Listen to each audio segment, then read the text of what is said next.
আন্তর্জাতিক ক্রিকেটের সাময়িক বিরতি, দেশে চলমান বিতর্ক, সব ছাপিয়ে আবারও ক্রিকেটে ফিরেছেন সাকিব আল হাসান। গ্লোবাল সুপার লিগের দ্বিতীয় আসরে দুবাই ক্যাপিটালসের হয়ে মাঠে নামছেন তিনি। দলের ঘোষণায় জানা গেছে, দক্ষিণ আফ্রিকান স্পিনার কেশব মহারাজের পরিবর্তে সাকিবকে স্কোয়াডে নেওয়া হয়েছে। ভারতের GMR গ্রুপের মালিকানাধীন দুবাই ক্যাপিটালস, যেটি IPLের দিল্লি ক্যাপিটালসেরও সহমালিক, চলতি বছরের GSL-এর বর্তমান চ্যাম্পিয়নও তারা।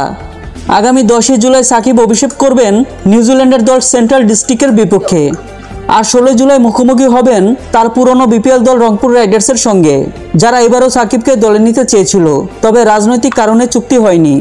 এবারের GSL-এ অংশ নিচ্ছেন 5টি দল: Dubai Capitals, Rangpur Riders, central districts, অস্ট্রেলিয়ার হোবার্ট হারিকেন্স এবং CPL-এর গায়ানা অ্যামাজন ওয়ারিয়র্স।